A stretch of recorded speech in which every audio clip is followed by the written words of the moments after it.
On va partir à la découverte à présent d'un joueur à part dans cette compétition, dans cette CAN. Il prouve tout simplement qu'on peut être une star en Afrique et inconnu dans le même temps en Europe. Il s'appelle Trésor Mputu. Il est bien nommé, on s'en doute. Reportage de Marc Sauvourel et d'Amandine Moraïm.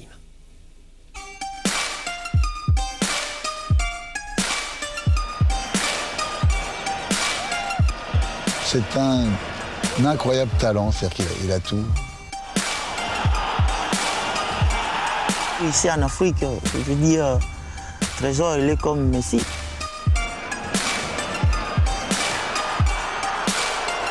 Il y a Yaya Touré, il y a Didier Drogba, il y a Samuel Eto'o,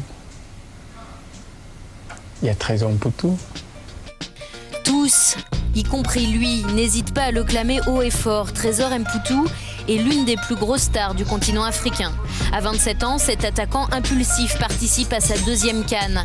Sa deuxième également en tant que capitaine, un rôle que lui a attribué Claude Leroy dès sa prise de fonction en 2011, malgré la personnalité à double tranchant d'un léopard qu'il a fallu apprivoiser.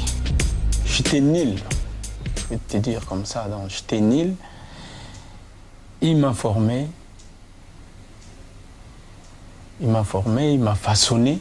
Il sait sauter haut quand il faut sauter haut, il sait aller vite quand il faut aller vite, il sait tacler quand il faut tacler, il sait dribbler quand il faut dribbler. Et ça, c'est quand il est dans des bonnes dispositions. Puis il y a d'autres moments où il veut tellement montrer son talent qu'il fait toujours le petit truc en trop. Et là, il est insupportable. Et donc ça se termine par une grosse engueulade avec lui.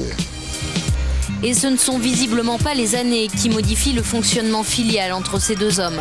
La preuve, le Ghana-Togo de cette CAN 2013, le Congo est mené 1-0 à la pause. Si quelque chose ne marche pas, il regarde toujours moi.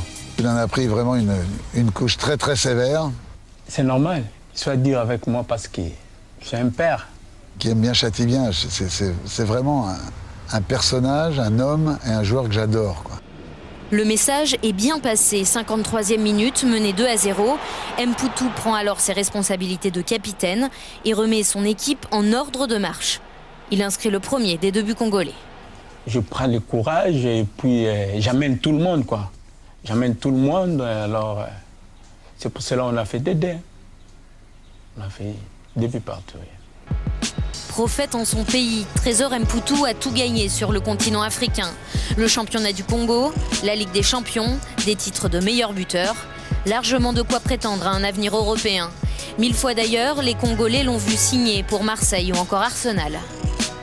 Arsène avait même très envie, je pense, de le prendre. Mais lui, il faut un peu réfléchir. C'est peut-être justement un symbole de ce que sera le football africain de demain. Un football plus professionnel qui a fait de lui le joueur le mieux payé d'Afrique.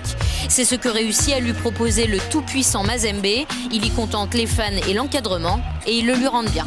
Il est dans un club qui est remarquablement bien organisé, où il a des conditions de vie qui sont très agréables à Lubumbashi, où il a un bon salaire, où sa femme, ses enfants, toute la petite famille est heureuse.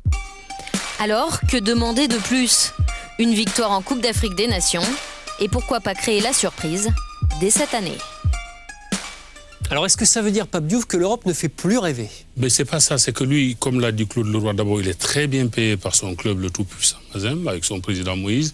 Mais il est vrai, quand on parle d'Arsenal et de l'Olympique de Marseille, une année, j'étais effectivement sur lui, mais malheureusement, je n'avais pas pu le débaucher parce que son président avait su lui donner ce qui a fait qu'il est resté au pays. Un joueur incroyable, Trésor Mputu, pour un club incroyable, Geoffroy. Le tout-puissant Mazembe porte bien son nom. C'est tout simplement le plus grand club d'Afrique, si on accepte les 2 clubs égyptiens, le Zamalek et le Al-Ahly du Caire. 4 fois vainqueurs de la Ligue des Champions. Et surtout d'Afrique. Et surtout, ce qui est très intéressant, c'est qu'ils l'ont gagné à 2 périodes très différentes, distantes de 40 ans d'intervalle. Et comme le disait Pape, c'est ce Moïse Katumbi Chapwe, qui est une sorte de millionnaire mania, mi-Chavez, mi-Berlusconi, comme on dit là-bas, qui a relancé ce club. Et qui en a gouverneur du Katanga. Qui est gouverneur du Katanga, rien moins que ça, qui est la grosse province du sud-est du pays, et qui l'a relancé, qui en a fait à nouveau un club extrêmement compétitif en Afrique. Petite précision, tout-puissant Mazembe aujourd'hui, mais à l'époque, quand il gagnait la première Coupe d'Afrique, c'était tout-puissant Englebert.